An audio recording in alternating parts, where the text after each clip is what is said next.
Bihar news में स्वागत है आपका दोस्तों। मैं हूं फिरदौस गनी और आप देख रहे हैं केडीबी लाइव। दोस्तों आज हो चुका है 6 अप्रैल 2025। तो आज की पूरे बिहार की टॉप न्यूज़ लेकर आए हैं आपके लिए। वीडियो शुरू करने से पहले आपसे एक रिक्वेस्ट है कि अगर आप पहली बार इस चैनल पर आए हैं तो चैनल को सब्सक्राइब करके बेल आइकन को प्रेस कर दीजिए और साथ ही वीडियो को लाइक कर दीजिए, अपने दोस्तों के साथ शेयर भी कीजिए। तो चलिए चलते हैं आज की खबरों की ओर। दोस्तों आज बिहार न्यूज की शुरुआत सबसे पहले करेंगे कि बिहार की यात्रा कर रहे कांग्रेस नेता कन्हैया कुमार 11 अप्रैल को मुख्यमंत्री नीतीश कुमार के आवास का घेराव करेंगे। जी हाँ, मुख्यमंत्री नीतीश कुमार का जो आवास है पटना में उसका घेराव करेंगे कन्हैया कुमार। 11 अप्रैल को कन्हैया कुमार की यात्रा समाप्त हो रही है। जहाँ कन्हैया कुमार यात्रा कर रहे हैं, पलायन रोको नौकरी दो यात्रा। अब इस यात्रा का समापन कन्हैया कुमार पटना में मुख्यमंत्री आवास का घेराव के साथ करेंगे। जब बताया जाता है कि कन्हैया कुमार का पलायन रोको नौकरी दो यात्रा सफल रहा और उन्हें काफी ज्यादा लोगों का सपोर्ट मिला। ऐसे में आपसे सवाल है कि क्या कि कन्हैया कुमार का पलायन रोको नौकरी दो यात्रा सफल रहा या नहीं? आप नीचे कमेंट बॉक्स में कमेंट करके जरूर बताइएगा। दोस्तों वक्फ संशोधन बिल 2025 का समर्थन कर रहे भाजपा के राष्ट्रीय प्रवक्ता सह पूर्व केंद्रीय मंत्री शाहनवाज हुसैन को धमकी दी जा रही है। इस बात की जानकारी खुद बीजेपी नेता ने मीडिया को दी है। उन्होंने बताया है कि सोशल मीडिया प्लेटफॉर्म पर उन्हें टारगेट किया जा रहा है और धमकी दी जा रही है। शाहनवाज हुसैन ने कहा है कि वे इन धमकियों से डरने वाले नहीं है। भाजपा नेता ने सीएए को लेकर के हुए विवाद की भी याद दिलाई है। जैसा शाहनवाज हुसैन ने कहा है कि फेसबुक के ट्विटर के जरिए उन्हें धमकी दी जा रही है, लेकिन वे धमकी से डरने वाले नहीं हैं। जब भाजपा नेता ने कहा है कि उनकी गालियों का मुझ पर कोई भी असर नहीं होता है, मैं सच्ची बात करता हूं। सीएए पर तब चीख कर मैं कहता था कि ये बिल मुसलमानों के अहित में नहीं है, लेकिन तब कितना बड़ा धरना हुआ। वहीं पर शाहनवाज हुसैन ने कहा है कि सीएए पर बिरयानी कोरमा चल रहा था, तब शाहीन बाग में क्या हुआ था? दादी बैठी थी या फिर चाची? उस बिल का क्या हुआ? क्या एक भी मुसलमानों की नागरिकता गई? लेकिन कितना भ्रम फैलाया गया। वहीं पर भाजपा नेता सैयद शाहनवाज हुसैन ने कहा है कि वक्फ संशोधन बिल पर झूठ भ्रम फैला करके भाजपा नेताओं को टारगेट करके गालियां दी जा रही है। मैं भाजपा में राष्ट्रीय प्रवक्ता हूं तो फिर मेरा काम है सरकार की बात को जिम्मेदारी रखूं, लेकिन मुझे भी धमकियां मिल रही है। उन धमकियों से मैं डरने वाला नहीं। दोस्तों बिहार में बाहुबल की राजनीति के कभी पर्याय रहे कोसी के आनंद मोहन और पप्पू यादव 2 दिनों से वायरल हो रहे हैं। बीते बुधवार को लोकसभा में वक्फ संशोधन बिल पर पूर्णिया सांसद पप्पू यादव के जमींदारों पर दिए गए बयान को गुरुवार को पूर्व सांसद आनंद मोहन ने लपक लिया और पूर्णिया आकर के देख लेने की चुनौती दे दी। जहां आनंद मोहन के फ्रंट खोलते ही पप्पू यादव बैक फुट पर आ गए। पप्पू यादव ने अपने बदले व्यक्तित्व के साथ बड़ा दिल दिखाया है। उन्होंने किसी प्रकार के टकराव से परहेज किया है और शुक्रवार सुबह फेसबुक लाइव होकर के अपने बयान पर सफाई पेश की है और माफी भी मांग ली है। लोकसभा में वक्फ संशोधन बिल पर चर्चा के दौरान पप्पू यादव ने कहा था कि जमींदारों ने अंग्रेजों की दलाली की थी, तभी उन्हें जमीनें मिली। गरीबों, दलितों, पिछड़ों और फिर आदिवासियों की जमीनें हड़पी गई। इस्लाम से पहले इस दुनिया में बौद्ध धर्म आया था, जिसने सर्वधर्म संभाव और फिर वसुदेव कुटुंबकम की परिकल्पना दी। इस बयान के अगले दिन आनंद मोहन ने दिल्ली में एक मीडिया से सवाल के जवाब में पप्पू यादव के जमींदारों को लेकर के दिए गए बयान को राजा, राजवाड़े और खुद से जोड़ लिया है। उन्होंने कहा है कि हमारे पुरखों ने युद्ध में जीत करके जमीन हासिल की है। उन्होंने जमींदारों और फिर राजवाड़ों के रूप में दरभंगा महाराज, परबत्ता के साहू परिवार और फिर जाट, गुर्जर आदि का उदाहरण दिया है। जब पप्पू यादव का नाम लिए बिना कहा कि उनके पास 9000 बीघा जमीन कहां से आई है, इसका मतलब यह है कि जमींदारी उनके पास भी है। तो फिर क्या ये उसी माध्यम से आई जिसका जिक्र उन्होंने संसद में किया था? दोस्तों वक्फ बिल को लेकर के बिहार के डिप्टी सीएम ने ऐसा बयान दे दिया है जो बवाल मच गया है।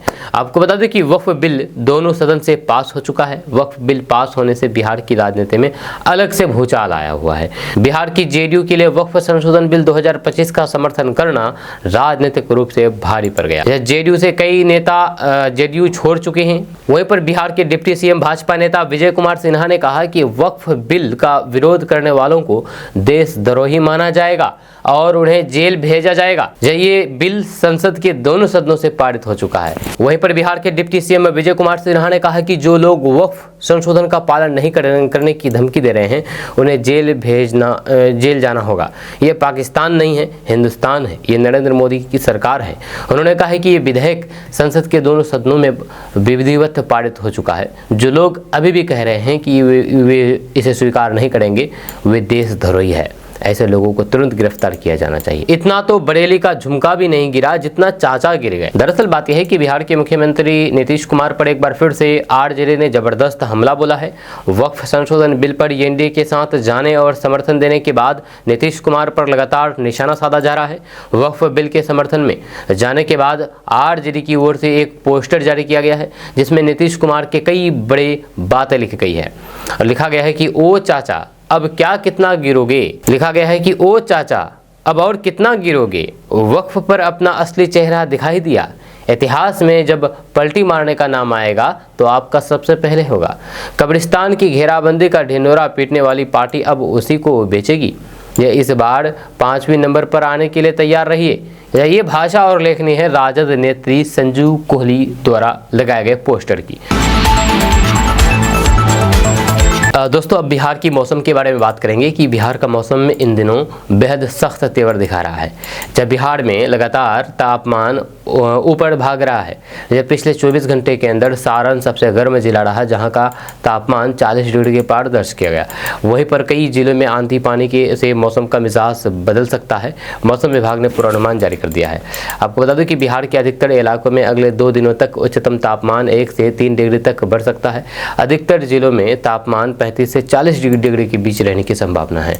यह बिहार मौसम सेवा केंद्र के अनुसार पिछले 24 घंटे में सारण जिले में सबसे ज़्यादा तापमान 40 डिग्री दर्ज किया गया, जहाँ सारण के मशरक प्रखंड में सबसे अधिक तापमान रहा। वहीं पर बिहार के कई जिलों में 7 और 8 अप्रैल को आंधी पानी की आशंका है। जहाँ 7 अप्रैल को उत्तर पूर्व बिहार के जिलों में और अगले दिन 8 अप्रैल को उत्तर पूर्वी दक्षिण मध्य में पूर्व और फिर उत्तर मध्य के कुछ स्थानों पर मेघ गर्जन और फिर हल्की बारिश और फिर ठंडा गिरने की संभावना देखते हुए अलर्ट जारी किया है।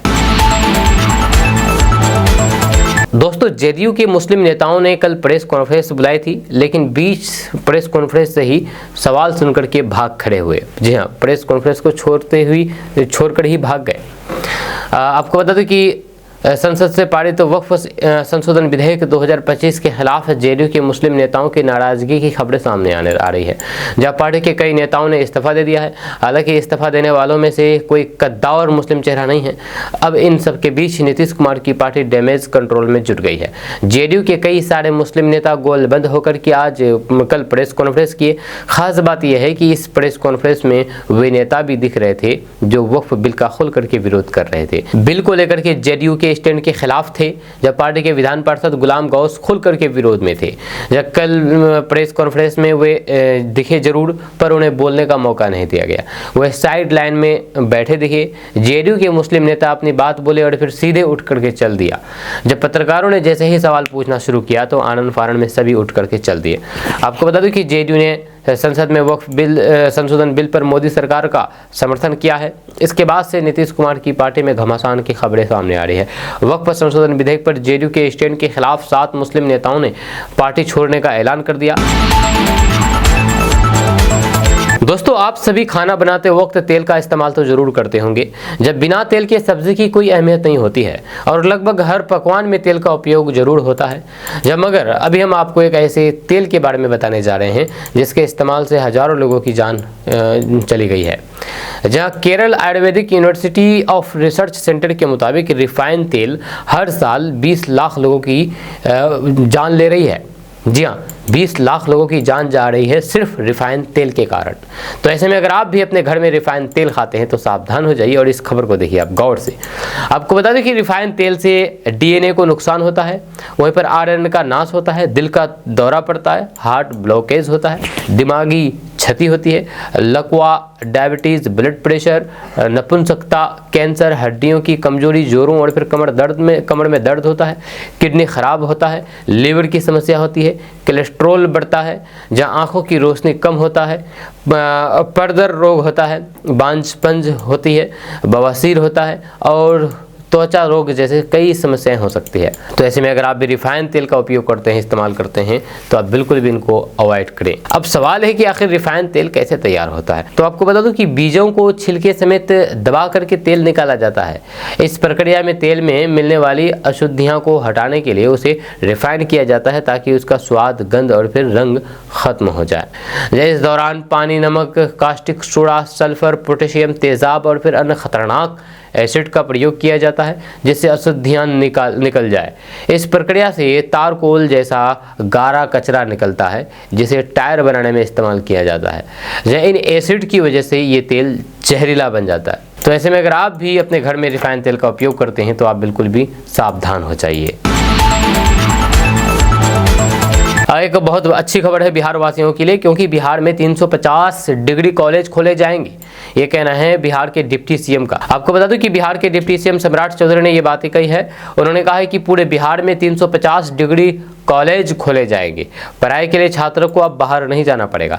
इंफ्रास्ट्रक्चर को आगे बढ़ाने का काम लगातार किया जा रहा है। इसकी शुरुआत रोडवेज से की गई थी, अब एयर ट्रैफिक को भी दुरुस्त किया जा रहा है। बिहार में 10 एयरपोर्ट बनाए जाएंगे, जहाँ अभी 7 की स्वीकृति भारत सरकार से मिली है। इसके बाद 3 छोटे एयरपोर्ट भी बनाए जाएंगे। 3-4 रास्ते हैं जिसके माध्यम से हम बिहार को आर्थिक रूप से संपन्न बना सकते हैं। वहीं पर डिप्टी सीएम सम्राट चौधरी ने आगे कहा है कि भागलपुर में प्रधानमंत्री ने सेंट्रल यूनिवर्सिटी की दर्जा देने की घोषणा की थी। विक्रमशिला के लिए 200 एकड़ से अधिक जमीन अधिग्रहण का काम शुरू किया जा चुका है। जिस तरह से आज दिल्ली यूनिवर्सिटी है, वैसे ही नालंदा यूनिवर्सिटी की ख्याति फिर से जाग उठेगी। दुनिया को शिक्षा देने वाले इसी बिहार के लोग थे। आज नालंदा यूनिवर्सिटी स्थापित हो गया है, जब पहले नालंदा, विक्रमशिला और फिर तक्षशिला केंद्र बिंदु थे। बिहार जैसे राज्य के लिए गौरवशाली इतिहास को लाने का काम 2008 से शुरू हुआ, जब पिछले साल 19 जून को प्रधानमंत्री नरेंद्र मोदी ने नालंदा गौरवशाली इतिहास को फिर से स्थापित करने का काम किया है। सम्राट चौधरी ने अपने संबोधन में कहा है कि बिहार में काफ़ी पलायन है, जहाँ आप महसूस करते होंगे कि कोटा में पढ़ने वाले बच्चा भी बिहारी हैं और फिर पढ़ाने वाले शिक्षक भी बिहारी है। इसका मतलब यह है कि क्वालिटी हमारे पास है मगर सुविधा नहीं दे पाते हैं। जब मैं बजट पेश कर रहा था तो फिर मुझे ऐसा महसूस हुआ कि बिहार में 350 ऐसे प्रखंड है जहां पर डिग्री कॉलेज आज भी नहीं है, जिसके बाद 350 डिग्री कॉलेज खोलने का फैसला किया गया। दोस्तों, बिहार के छपरा के एकमा गांव के मजदूर की किस्मत रातों रात बदल गई है, जब बेंगलुरु में राजमिस्त्री का काम करने वाले आनंद ने ऑनलाइन गेमिंग प्लेटफॉर्म ड्रीम 11 पर 1 करोड़ रुपए जीते हैं। आनंद ने यह रकम IPL 2025 के मुंबई इंडियंस और फिर लखनऊ सुपर जायंट्स के बीच खेले गए मैचों में अपनी टीम बना करके जीती है। आनंद पिछले 6 महीने से ड्रीम 11 पर टीम बना रहे थे। इस दौरान उन्होंने लगभग 15,000 रुपए खर्च किए थे। आनंद का परिवार अभी एक कच्चे मकान में रहता है, जब उसके पिता सब्जी बेचते हैं और मां खेतों में मजदूरी करती है। इस जीत के बाद गांव में खुशी का माहौल है, जब रिश्तेदार और फिर दोस्त उसके घर पर बधाई देने के लिए पहुंच रहे हैं। वहीं पर आनंद की मां का कहना है कि उनका बेटा पहले बेंगलुरु में मजदूरी करता था, बाद में वे राजमिस्त्री बन गया। उनके पास रहने के लिए पक्का मकान नहीं है। आनंद ने कहा कि वे इस जीत की रकम से सबसे पहले अपनी मां का सपना पूरा करेंगे और एक पक्का मकान बनाएंगे। वहीं पर आनंद ने अपनी इस जीत के बाद लोगों को सलाह दी थी, जब उन्होंने कहा कि कोई भी इस गेम की लत ना लगाए, जहाँ इसे सिर्फ मनोरंजन के तौर पर खेले। उनका मानना है कि इस तरह के प्लेटफॉर्म पर भाग्य आजमाना ठीक है, लेकिन इसे जुनून या फिर लत नहीं बनाना चाहिए। दोस्तों, वक्फ संशोधन बिल राज्यसभा और फिर लोकसभा से पास होने के बाद जदयू में विरोध के स्वर तेज होते जा रहे हैं। कई मुस्लिम नेता पार्टी से इस्तीफा दे चुका है, जब वहीं पर जेडीयू के कई नेताओं ने वक्फ बिल पर पार्टी के स्टैंड की आलोचना की है। इसी कड़ी में पार्टी के MLC खालिद अनवर की प्रतिक्रिया सामने आई है। उन्होंने कहा है कि मुस्लिम समाज डरा हुआ है, खौफ में है, भरोसा टूटा है। जब विपक्षी दल नैरेटिव सेट करने में कामयाब रहे, केंद्र सरकार अपनी बातें बताने में नाकाम रही। उन्होंने कहा है कि जिस मकसद के लिए वक्फ बिल लाया गया, केंद्र सरकार ने जो बातें बताई थी उस पर लोग यकीन करने को तैयार नहीं है। मुस्लिम समाज के डर को कैसे दूर किया जाए, हमारी और फिर केंद्र सरकार की जिम्मेदारी है। केंद्र में इस बिल का हमारी पार्टी ने समर्थन किया क्योंकि हम सहयोगी दल हैं। ये सरकार हमारी है, लेकिन स्टेक होल्डर्स संतुष्ट नहीं है। वहीं पर खालिद अनवर ने कहा है कि सरकार इसलिए नहीं चलाई जाती है कि एक तबके को नाराज किया जाए या समाज में नफरत फैलाई जाए। केंद्र सरकार कोशिश करके सहयोगी दलों को संतुष्ट करे। इस दौरान उन्होंने कहा है कि जदयू सेक्युलर पार्टी है और नीतीश कुमार सेक्युलर लीडर है। दोस्तों आज राहुल गांधी बिहार आ रहे हैं। जी हाँ, आज वहीं पर अब इसको लेकर के हलचल तेज हो गई है। कांग्रेस नेता राहुल गांधी आज एक बार फिर से पटना आएंगे। पटना के वे श्री कृष्ण मेमोरियल हॉल में आयोजित संविधान सुरक्षा सम्मेलन के जरिए लोगों से संवाद करेंगे। जब बिहार कांग्रेस के अध्यक्ष राजेश कुमार और फिर संविधान सुरक्षा सम्मेलन के संयोजक डॉक्टर अनिल जैहिद ने शनिवार को प्रदेश कांग्रेस मुख्यालय सदाकत आश्रम में आयोजित प्रेस कॉन्फ्रेंस में इसकी जानकारी दी है। वहीं पर प्रदेश अध्यक्ष ने कहा कि हाल के सालों में देश के अलग अलग हिस्सों में संविधान और फिर सामाजिक न्याय के लिए विपक्ष के नेता राहुल गांधी आंदोलन की भूमिका में हैं। जहां सामाजिक एवं राजनीतिक परिवर्तन के लिए राहुल गांधी लगातार देश समाज के वंचित वर्ग से संविधान सुरक्षा सम्मेलन के जरिए संवाद स्थापित कर रहे हैं। वहीं पर डॉक्टर अनिल जैहिद ने कहा है कि इस सम्मेलन में बिहार के अलग अलग जिलों से पिछड़े, अति पिछड़े, पसमानंदा, दलित, आदिवासी वर्ग के सामाजिक संगठनों से जुड़े हुए सामाजिक कार्यकर्ता, सामाजिक न्याय की लड़ाई लड़ने वाले, आंदोलन से जुड़े हुए लोग बड़ी संख्या में शामिल होंगे। दोस्तों वक्फ बिल के लोकसभा और फिर राज्यसभा से पास होने के बाद से ही विपक्ष सरकार पर भड़क गए हैं। इस बिल का विरोध करने वालों में एआईएमआईएम प्रमुख असदुद्दीन ओवैसी सबसे आगे हैं। जब बिल पास होने के बाद भी असदुद्दीन ओवैसी हार मानते नहीं दिख रहे हैं। अब एआईएमआईएम प्रमुख असदुद्दीन ओवैसी ने सरकार पर वक्फ बिल गुपचुप तरीके से नया प्रावधान जोड़ने का आरोप लगाया है। असदुद्दीन ओवैसी का कहना है कि बिल की 3D धारा बहस और फिर पारित होने के दिन ही पेश की गई, जो पूरी तरीके से असंवैधानिक है। असदुद्दीन ओवैसी ने आरोप लगाया है कि ये प्रावधान मुस्लिम धार्मिक स्थलों जैसे मस्जिद, इमामबाड़े, दरगाह को वक्फ बोर्ड से छीनने की साजिश है। उन्होंने कहा है कि ये धारा मूल बिल में नहीं थी, बल्कि बहस के दिन गुपचुप तरीके से इसे जोड़ दी गई है। वहीं पर एआईएमआईएम प्रमुख असदुद्दीन ओवैसी ने बड़ा दावा करते हुए कहा है कि 3D धारा से मस्जिद, इमामबाड़े और दरगाह जैसे धार्मिक संपत्तियां वक्फ बोर्ड से छीन जाएगी और मुस्लिम समुदाय अपने धार्मिक स्थल खो देंगे। उनका आरोप है कि ये कानून वक्फ संपत्तियों की सुरक्षा नहीं करता, बल्कि उन्हें छीनने का जरिया बन गया है। दोस्तों बिहार के अररिया जिले के रहने वाले छात्र सौरभ कुमार शक्ति को अमेजन कंपनी ने 1 करोड़ 20 लाख रुपए का पैकेज दिया है। जब सौरभ अभी आईआईटी धनबाद में बीटेक की पढ़ाई कर रहा है। वह फ्यूल मिनरल मेटलर्जिकल इंजीनियरिंग की फाइनल ईयर का छात्र है। सौरभ को ये job offer of campaign Amazon Japan ने दिया है। जब उनकी जॉब पोस्टिंग जापान की राजधानी टोक्यो में होगी। जब 1 करोड़ से अधिक का सालाना पैकेज मिलने पर फरबिसगंज में सौरभ के परिवार वालों की खुशी का ठिकाना नहीं है। जब कैंपस प्लेसमेंट की जानकारी मिलते ही सौरभ शक्ति की मां रानी कुमारी की आंखें खुशी से छलक उठी। जब सौरभ 3 भाई बहन में बड़े हैं। दोनों भाई बहन अभी पढ़ाई कर रहे हैं। सौरभ ने बताया है कि मेरी इंटर तक की पढ़ाई फरबिसगंज में हुई है। जेईई एडवांस क्वालिफाई करने के बाद साल 2021 में आईआईटी धनबाद में नामांकन किया। पढ़ाई पूरी होने के पहले ही अच्छी नौकरी मिलने का पूरा परिवार और फिर सभी शुभचिंतक काफी खुश है। दोस्तों दिल्ली एनसीआर में भूकंप के तेज झटके महसूस किए गए हैं। रिक्टर स्केल पर भूकंप की तीव्रता 5 मापी गई है। शुक्रवार शाम को दिल्ली, नोएडा और फिर गुरुग्राम समेत उत्तर भारत के कई हिस्सों में भूकंप के झटके महसूस किए गए, जिसका केंद्र नेपाल था। भूकंप के झटके सबसे पहले शाम 7:52 पर महसूस किए गए। वहीं पर भूकंप की गहराई धरती की सतह से 20 किलोमीटर नीचे थी। दिल्ली एनसीआर में भूकंप के झटके महसूस होते ही लोग घर और ऑफिस से बाहर की तरफ भागने लगे। फिलहाल कोई नुकसान की खबर सामने नहीं आई है। आमतौर पर इतनी तीव्रता के भूकंप से नुकसान कम ही होता है। दोस्तों बिहार में मौसम का मिजाज एक बार फिर से बदलने वाला है। मौसम विज्ञान केंद्र पटना के अनुसार अप्रैल के पहले पखवाड़े में बिहार के विभिन्न हिस्सों में मौसम के अचानक बदलाव की संभावना जताई जा रही है। इस दौरान बिहार में अधिकांश बादल छाए रहेंगे और फिर कुछ स्थानों पर गरज चमक के साथ बारिश भी हो सकती है। मौसम के इस उतार चढ़ाव के कारण राज्यवासियों को विशेष सावधानी बरतने की सलाह दी गई है। वहीं पर इस बार के मौसम में पश्चिमी विक्षोभ का प्रभाव साफ तौर पर देखने को मिलेगा। वहीं पर 8 अप्रैल को पश्चिमी हिमालय क्षेत्र में एक नया पश्चिमी विक्षोभ सक्रिय रहेगा, जिससे बिहार के मौसम में और भी बदलाव देखने को मिल सकते हैं। इसके कारण पूर्वोत्तर असम और फिर इसके आसपास चक्रवाती हवाओं का परिसंरक्षण बना हुआ है, जो बिहार के मौसम पर सीधा असर डालेगा। वहीं पर मौसम विभाग के अनुसार 7 से 10 अप्रैल के बीच उत्तर पूर्व बिहार, पटना समेत दक्षिण मध्य बिहार और फिर दक्षिण पूर्व बिहार के कुछ इलाकों में हल्की वर्षा हो सकती है। साथ ही साथ पछुआ हवाएं 40 से 50 किलोमीटर प्रति घंटा की रफ्तार से चलेगी, जिससे वातावरण में ठंडक महसूस होगा। खास करके 7 अप्रैल को सुपौल, अररिया, किशनगंज, मधेपुरा, सहरसा, पूर्णिया, कटिहार और भागलपुर, बांका, जमुई, मुंगेर, खगड़िया जैसे जिलों में गरज तड़क के साथ बारिश होने की संभावना जताई गई है। इन क्षेत्रों के लिए येलो अलर्ट जारी कर दिया गया है। 8 अप्रैल को भी कुछ इसी प्रकार की स्थिति बनी रहने की उम्मीद है। दोस्तों, बिहार में जमीन सर्वे का काम तेजी से जारी है। राजस्व विभाग के द्वारा लगातार जमीन सर्वे में आने वाली परेशानियों को दूर किया जा रहा है।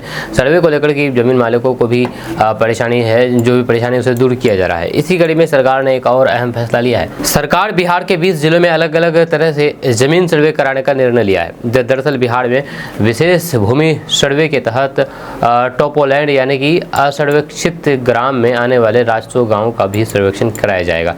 आपको बता दूं कि बांका जिले की 5 प्रखंडों बाराहाट, बेलहर, फुल्ली, डूमर, कटोरिया और चांदन में विशेष भूमि सर्वेक्षण कार्य अपने अंतिम चरण में है। वहीं पर बचे हुए 6 प्रखंडों में इस कार्य को जल्द शुरू करने की दिशा में तैयारियां तेज कर दी गई है। अब तक जिले में 1,65,000 से अधिक रैयतों ने ऑनलाइन आवेदन जमा किए हैं। इस बीच राज्य सरकार ने एक बड़ा निर्णय लेते हुए टोपोलैंड यानी कि असर्वेक्षित ग्राम की श्रेणी में आने वाली जमीनों का भी सर्वेक्षण कराने का आदेश दिया है। जिन जिलों में टोपोलैंड सर्वे कराया जाएगा वह बांका के अलावा मुंगेर, जमुई, लखीसराय, पूर्णिया, मधेपुरा, सहरसा, शेखपुरा, सुपौल, पश्चिमी चंपारण, सीतामढ़ी, अररिया, अरवल, शिवहर, बेगूसराय, जहानाबाद, कटिहार, खगड़िया, किशनगंज और नालंदा जिला शामिल है। दोस्तों, मामा और भांजी का रिश्ता बड़ा ही पवित्र रिश्ता होता है, लेकिन एक ऐसी खबर सामने आई है जिसको जानकर के आप भी हैरान रह जाएंगे। यहाँ पर मामा और भांजी के रिश्ते को तार तार कर देने वाली खबर सामने आई है। दरअसल मामला बिहार का नहीं है बल्कि मध्य प्रदेश का है। जब मध्य प्रदेश के डबरा से एक मामला सामने आया है, जहाँ पर एक जवान भांजी तब फिसल गई जब उसकी नजर अपने चरित्रहीन मामा पर पड़ी। मामा को देखते ही जवान भांजी उन्हें दिल दे बैठी और दोनों की प्रेम कहानी इतनी चरम पर पहुंच गई कि उन्होंने सारी हदें पार कर दी। जब इस प्रेम प्रसंग की भनक लड़की के घर वालों को हुई तो फिर दोनों घर से फरार हो गए। जब बाद में जब लौट करके आए तो फिर थाने पहुंच गए और फिर अपने बालिग होने का प्रमाण दिया। इसके बाद दोनों की फैमिली भी पुलिस के पास पहुंची और फिर जहां पर दोनों के परिवार को समझा बुझाया गया। आखिरकार मामा भांजी के प्यार के आगे परिवार को झुकना ही पड़ा। रिश्ते में मामा भांजी लगने वाले युवक युवती की मंदिर में शादी कर दी गई। जब बीते दिनों बिना बताए मामा भांजी अपने घर से भाग गए थे और फिर अब जब प्रयागराज लौट करके आए तो फिर थाने पहुंच करके अपने बालिग होने का प्रमाण दिया। के बाद दोनों की शादी करा दी गई। दोस्तों, सरकारी कार्यक्रम में अधिकारियों से खाना परोसने को लेकर के तेजस्वी यादव ने डिप्टी सीएम सम्राट चौधरी को आड़े हाथों लिया है। उन्होंने कहा है कि बिहार के एक डिप्टी सीएम अपना पावर दिखाने की कोशिश कर रहा है, वहीं पर दूसरे डिप्टी सीएम असहाय और फिर असमर्थ नजर आ रहे हैं। तेजस्वी यादव ने कहा कि डिप्टी सीएम सम्राट चौधरी के कार्यक्रम में सीईओ, बीडीओ, वेटर बनकर के उनके लिए खाना परोस रहे हैं। वहीं पर दूसरे डिप्टी सीएम विजय सिन्हा इतना असहाय है कि अपने ही सरकार में थानेदार को हटाने के लिए उन्हें आग्रह करना पड़ रहा है, जब वे खुल करके विरोध भी नहीं कर पा रहे हैं। जब तेजस्वी यादव ने कहा है कि होली के कार्यक्रम में सिपाही को सम्मानित करने को मुद्दा बनाने वाले अधिकारियों से अपने पलटे उठवा रहे हैं। ये बिहार की स्थिति है। आपको बता दूं कि एक दिन पहले राजद ने मुंगेर के कार्यक्रम का वीडियो अपने एक्स हैंडल पर शेयर किया था, जिसको लेकर के बताया गया है कि डिप्टी सीएम सम्राट चौधरी और जल संसाधन मंत्री विजय चौधरी को खुश करने के लिए बीडीओ और सीईओ रैंक के अधिकारी वेटर बनकर के उनके लिए खाना परोस रहे थे। दोस्तों, लोकसभा और राज्यसभा में वक्फ संशोधन बिल के समर्थन को लेकर के विपक्षी दल लगातार जेडीयू को निशाने पर ले रहे हैं। इस बीच जेडीयू प्रवक्ता नीरज कुमार ने पार्टी के फैसले का बचाव किया है। उन्होंने कहा है कि बिहार के मुसलमान जानते हैं कि जब तक नीतीश कुमार है वह जेडीयू प्रवक्ता नीरज कुमार ने मीडिया से बातचीत करते हुए कहा कि एक राजनीतिक साजिश के तहत जेडीयू नेताओं की छवि खराब करने का प्रयास हो रहा है। सच को जानना चाहिए, क्योंकि ऐसे नेताओं के बारे में नेशनल मीडिया तक में अफवाह फैलाई जा रही है। जो नेता पहले ही कांग्रेस में शामिल हो चुके हैं, जहां उनको भी जेडीयू का हिस्सा बताया जा रहा है। मीडिया में पार्टी नेताओं को लेकर के जो भी खबरें चलाई जा रही है वे सब फर्जी हैं। नीरज कुमार ने आगे कहा है कि बिहार का मुसलमान जानता है कि जब तक नीतीश कुमार है वे सुरक्षित हैं। नीतीश कुमार के रहते उनके लिए तालीम की व्यवस्था है और फिर बिहार में आना अमन चैन है। नीतीश कुमार के रहते हुए कोई भी मुसलमान की जमीन को अपने नाम नहीं लिखवा पाएगा। क्या बिहार में लालू प्रसाद यादव का राज है? मैं बताना चाहता हूं कि उनके राज में प्रदेश के अंदर यानी कि बिहार के अंदर 12 सांप्रदायिक दंगे हुए थे। जैसे सीतामढ़ी के दंगे में सिर्फ 48 लोग मारे गए थे। उन दंगाइयों के खिलाफ क्या कार्रवाई हुई? तेजस्वी यादव को बताना चाहिए कि कौन लोग जेल में बंद है। नीतीश कुमार के राज में वक्फ की जमीन से लेकर के मंदिर तक सभी महफूज रहेंगे।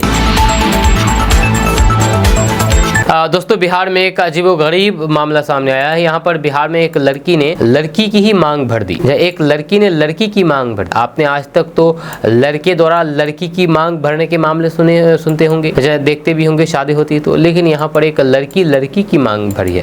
आपको बता दूं कि बिहार के बेतिया से ये हैरान कर देने वाला मामला सामने आया है। यहाँ पर 2 लड़कियों ने आपस में शादी कर ली है। जब दोनों ने कहा है कि वे अब एक साथ रहेगी। जब दोनों की शादी का वीडियो वायरल हो रहा है, जिसमें एक लड़की दूसरी लड़की की मांग भरती हुई नजर आ रही है। वायरल वीडियो में एक लड़की पीली शर्ट पहने हुई है, वहीं पर दूसरी लड़की जिसके मांग में सिंदूर भरा जा रहा है उसका नाम प्रियंका है। जानकारी के अनुसार दोनों लड़कियां रिश्तेदारी में हैं। प्रियंका साठी थाना क्षेत्र के गांव की रहने वाली है और रेखा के भाई की साली है। जब इस घटना की भनक रिश्तेदारों को लगी तो फिर उनके पांव तले जमीन खिसक गई। दोनों के परिजन इस शादी को मानने से इनकार कर रहे हैं। दोनों लड़कियों से पुलिस से मदद मांगी है। यह मामला बिहार के बेतिया जिला के योगापट्टी क्षेत्र के डुमरी पंचायत का है। वायरल वीडियो में रेखा बता रही है कि दोनों पिछले 5 महीने से रिलेशन में है। साठी की रहने वाली प्रियंका योगापट्टी की रहने वाली रेखा की भाभी की बहन है। जब दोनों एक दूसरे के यहाँ पर आना जाना करता था, जब साथ में रहते थे और साथ में ही दोनों प्रेम हो गया। जब दोनों ने जीवन भर साथ रहने की कसम खाई और फिर बुधवार को मंदिर में शादी कर ली।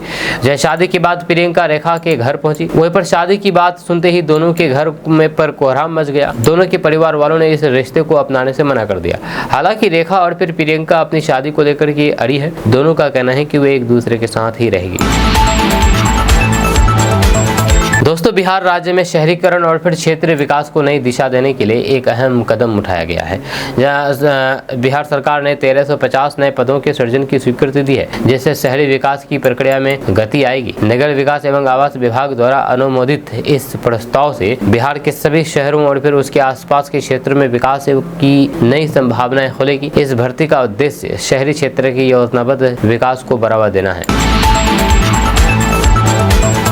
दोस्तों बिहार में पिछले 30 सालों के रजिस्टर्ड दस्तावेजों का डिजिटलीकरण पूरा कर लिया गया है। जहां आपको बता दें कि रजिस्टर्ड विभाग के अनुसार 1995 से 2025 तक में कुल 2 करोड़ 34 लाख रजिस्टर्ड दस्तावेजों को डिजिटलाइज किया जा चुका है। अब इन जमीन और फिर मकान के दस्तावेजों को ऑनलाइन देखा जा सकता है, जिससे जमीन सर्वे का काम भी अधिक आसान हो जाएगा। विभाग का अगला लक्ष्य 1908 से 1990 तक के 5 करोड़ रजिस्टर्ड दस्तावेजों को डिजिटल करना है, जिसके लिए एजेंसी का चयन कर लिया गया है। यह रजिस्टर्ड विभाग ने यानी कि निबंधन विभाग ने वित्तीय वर्ष 2024-25 में राजस्व लक्ष्य का 102% हासिल किया है, जब पिछले वर्ष का लक्ष्य 7,500 करोड़ रुपए था, जिसके मुकाबले कुल 7,648 करोड़ रुपए का राजस्व प्राप्त हुआ है। वहीं पर वित्तीय वर्ष 2023-24 में राजस्व का लक्ष्य 7,000 करोड़ रुपए था, जबकि प्राप्ति 6,170 करोड़ रुपए ही रही थी। इस प्रकार राजस्व में पिछले वित्तीय वर्ष की तुलना में 24% की बढ़ोतरी दर्ज की गई है। दोस्तों संसद में वक्फ संशोधन विधेयक पास होने का बिहार में इफेक्ट दिखना शुरू हो गया है। राजधानी पटना में पोस्टर वार छिड़ा हुआ है। जब पहले आरजेडी नेता ने नीतीश कुमार पर वक्फ बिल का समर्थन करने पर आड़े हाथों लिया, आरएसएस की ड्रेस में पहले सीएम नीतीश कुमार का पोस्टर लगाया गया था। अब इसके जवाब में भाजपाई नेता द्वारा पोस्टर लगाया जा रहा है। इस पोस्टर में अमित शाह, राजनाथ सिंह, जेपी नड्डा के अलावा बिहार भाजपा से सम्राट चौधरी, ब्रिज भूषण और फिर दिलीप जायसवाल को जगह मिली है। जब कॉर्नर में एक साथ रखा गया है, वहीं पर इसमें प्रधानमंत्री नरेंद्र मोदी को भगवान राम की भूमिका में दिखाया गया है, जो कि रावण पर तीर चला रहे हैं। वहीं पर पोस्टर में राहुल गांधी को रावण की भूमिका में दिखाया गया है। वहीं रावण के 10 सिरों में इंडिया गठबंधन के सहयोगी दलों के नेताओं का सिर लगाया गया है। यह पोस्टर भाजयुमो नेता कृष्ण सिंह उर्फ कल्लू द्वारा लगाया गया है। इसके साथ ही इसमें तस्वीरों के ऊपर लिखा गया है कि हम सब बाबर के वंशज, पूर्वज हमारा औरंगजेब है। यह तस्वीर के नीचे लिखा गया है कि ऐसा ही होगा गौरी औरंगजेब जयचंद, जिसने तोड़ दिया भारत को खंड खंड। करता जा मोदी तू भारत को अखंड, पूरे देश की जनता बोले जय धन्य धन। दोस्तों, क्या आपको पता है कि लालू प्रसाद यादव के बेटे तेजस्वी यादव, मुख्यमंत्री नीतीश कुमार के बेटे निशांत कुमार और रामविलास पासवान के बेटे चिराग पासवान, इन तीनों में ज्यादा पढ़े लिखे कौन है? क्या आपको पता है? अगर नहीं पता तो चलिए बात करते हैं। तो दरअसल आपको बता दूं कि बिहार की सियासत में तेजस्वी यादव एक बड़ा नाम बन चुके हैं। चिराग पासवान भी राजनीतिक पॉपुलैरिटी के मामले में किसी से पीछे नहीं है। वहीं पर मुख्यमंत्री नीतीश कुमार के बेटे निशांत कुमार फिलहाल राजनीति से दूरी बनाए हुए हैं, लेकिन जदयू के कई नेता उन्हें सक्रिय राजनीति में देखने की इच्छा जताते हैं। ऐसे में सवाल उठता है कि पढ़ाई लिखाई के मामले में इन तीनों में सबसे आगे कौन है? चिराग पासवान के बारे में अगर बात किया जाए तो चिराग पासवान की शैक्षणिक पृष्ठभूमि की बात करें तो उन्होंने Bundelkhand university institute of engineering and technology से कंप्यूटर साइंस में बीटेक की डिग्री हासिल की है। इसके अलावा उन्होंने फैशन डिजाइनिंग का कोर्स भी किया है। चिराग पासवान ने साल 2003 में national institute of open school यानी कि NIOS से अपनी 10वीं और 12वीं की पढ़ाई पूरी। वहीं पर पढ़ाई के साथ साथ उनका रुझान कला और फिर रचनात्मक क्षेत्रों की तरफ भी रहा, जिसका असर उनके व्यक्तित्व में साफ झलकता है। राजनीति में आने से पहले चिराग पासवान ने बॉलीवुड में भी अपनी किस्मत आजमाई थी, लेकिन फिल्मों में ज्यादा सफलता नहीं मिलने के बाद उन्होंने राजनीति की राह पकड़ ली। वहीं पर तेजस्वी यादव के बारे में अगर बात किया जाए तो तेजस्वी यादव की गिनती बिहार के सबसे चर्चित युवा नेताओं में होती है। उन्होंने दिल्ली की प्रतिष्ठित दिल्ली पब्लिक स्कूल RK पुरम से 9वीं तक की पढ़ाई की है, लेकिन उसके बाद पढ़ाई छोड़ दी। तेजस्वी शुरू में क्रिकेटर बनना चाहते थे, इसलिए 10वीं की परीक्षा तक नहीं दी। उन्होंने झारखंड और फिर दिल्ली की टीम से अंडर 19 क्रिकेट भी खेला और IPL में दिल्ली डेयर डेविल्स की टीम का हिस्सा भी रहे। वहीं पर दूसरी ओर बिहार के मुख्यमंत्री नीतीश कुमार के बेटे निशांत कुमार के बारे में बात किया जाए तो निशांत कुमार अब तक सक्रिय राजनीति से दूर रहे हैं। हालांकि समय समय पर उन्हें लेकर के राजनीतिक गलियारों में चर्चा जरूर होती है कि क्या वे भी अपने पिता की तरह राजनीति में कदम रखेंगे। कई जदयू नेताओं ने भी उन्हें राजनीति में लाने की इच्छा जताई है। वहीं पर निशांत कुमार अपने पिता नीतीश कुमार के साथ कुछ खास सरकारी कार्यक्रमों में नजर आते हैं। हालांकि उन्होंने कभी खुद को राजनीति में लाने की खुल करके इच्छा नहीं जताई है। निशांत का जीवन सादा और लाइमलाइट से काफी दूर बताया जाता है। शैक्षणिक पृष्ठभूमि की बात करें तो निशांत कुमार ने Birla institute of technology Mesra से इलेक्ट्रिकल इंजीनियरिंग में बीटेक किया। दोस्तों, तेजस्वी यादव ने बहुत बड़ा ऐलान कर दिया है। तेजस्वी यादव ने कहा कि बिहार में वक्फ बोर्ड संशोधन बिल को लागू नहीं होने देंगे। जब वक्फ बोर्ड संशोधन बिल संसद में पास होने के बाद देश में मुस्लिमों द्वारा राजनीतिक विरोध किया जा रहा है, वहीं पर दूसरी तरफ अब बिहार में मुसलमानों के साथ तेजस्वी यादव खुल करके सामने आ गए हैं। उन्होंने कहा है कि अगर उनकी सरकार बनती है तो फिर बिहार में किसी भी कीमत पर इस बिल को लागू होने नहीं दिया जाएगा। तेजस्वी यादव ने इसकी गारंटी भी दी है। उन्होंने कहा कि वक्फ बिल पूरी तरीके से असंवैधानिक है, आने वाले चुनाव में इसका नतीजा भुगतना होगा। इस दौरान उन्होंने केंद्र सरकार पर भी निशाना साधा है। उन्होंने कहा कि मुसलमानों को भाजपा के लोग खुलेआम गाली देते हैं, जहां उनके सांसद उन्हें मुल्ला कटमुल्ला कहते हैं, जहां उनके विधायक उनके वोटिंग का अधिकार छीनने की बात करते हैं। ऐसे लोग खुद मुस्लिमों का हितैषी बता करके उन्हें ठगने का काम कर रहे हैं।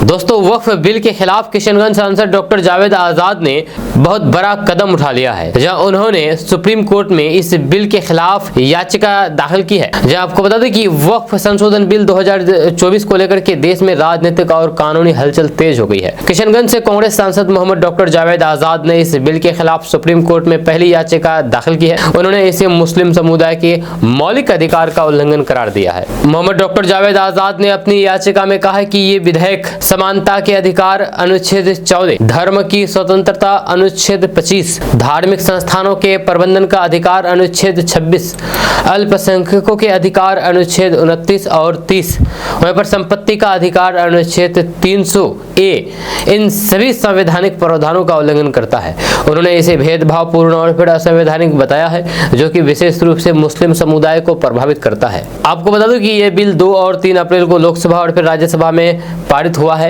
दोनों सदनों में इस बिल पर करीब 12 घंटे की लंबी बहस हुई थी। अब ये बिल राष्ट्रपति की मंजूरी के लिए भेज दिया गया है। वहीं पर कांग्रेस सांसद डॉक्टर मोहम्मद जावेद आजाद ने यह भी बताया है कि ये लोकसभा में कांग्रेस पार्टी के व्हिप है और फिर इस बिल पर बनी संयुक्त संसदीय समिति के सदस्य भी रह चुके हैं, इसीलिए उन्होंने विधेयक की भीतर की प्रक्रिया को बेहद करीबी से देखा है। अब वहीं पर राज्यसभा में बिल पास होने के बाद कांग्रेस नेता जयराम रमेश ने साफ कर दिया था कि पार्टी इस बिल को सुप्रीम कोर्ट में चुनौती देगी। वहीं पर तमिलनाडु के डीएमके पार्टी ने भी कोर्ट का रुख करने का संकेत दिया है। वहीं पर कांग्रेस पार्टी का कहना है कि ये विधेयक धार्मिक और फिर सामाजिक अधिकारों पर सीधा हमला है, जिसे किसी कीमत पर बर्दाश्त नहीं किया जा सकता। वहीं पर अब सबकी नजर सुप्रीम कोर्ट के रुख पर है कि वह इस याचिका को सुनवाई के लिए कब स्वीकार करता है और फिर आगे क्या रुख अपनाता है। आपको बता दूं कि यह मामला न सिर्फ मुस्लिम समुदाय बल्कि देश के धर्मनिरपेक्ष ढांचे और फिर अल्पसंख्यकों के अधिकारों से भी जुड़ा हुआ है।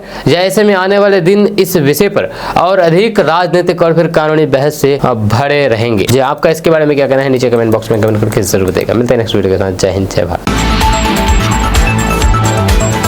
अब बड़ी खबर किशनगंज से सामने आई है। किशनगंज रेलवे स्टेशन पर बाल तस्करी का खुलासा हुआ है। यहां पर 10 नाबालिग बच्चों को आरपीएफ ने रेस्क्यू किया है। जी आपको बता दूं कि किशनगंज रेलवे स्टेशन पर एक बड़ी बाल तस्करी की कोशिश को रेलवे सुरक्षा बल यानी कि आरपीएफ ने नाकाम कर दिया है। प्लेटफॉर्म नंबर 2 से संदिग्ध हालात में 13 से 16 वर्ष की उम्र के 10 नाबालिग बच्चों को रेस्क्यू किया गया है।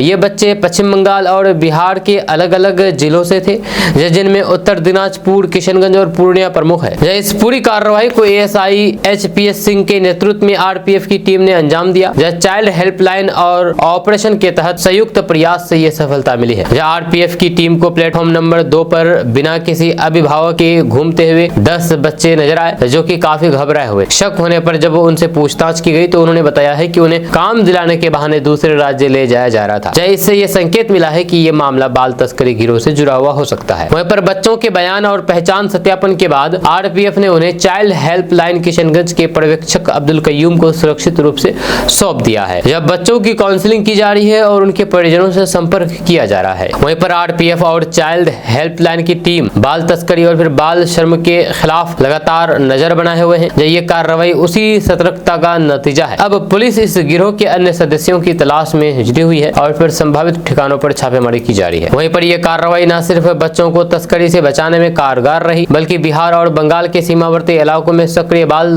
तस्करी गिरोह के खिलाफ बड़ा संकेत भी है। जब प्रशासन अब इस पूरे नेटवर्क को तोड़ने की दिशा में आगे बढ़ रहा है। वहीं पर स्थानीय प्रशासन और फिर रेलवे पुलिस ने लोगों से अपील की है कि अगर किसी को स्टेशन या फिर आसपास के इलाके में बच्ची की संदिग्ध गतिविधियां नजर आए तो फिर तुरंत पुलिस या फिर चाइल्ड हेल्पलाइन को सूचित करें।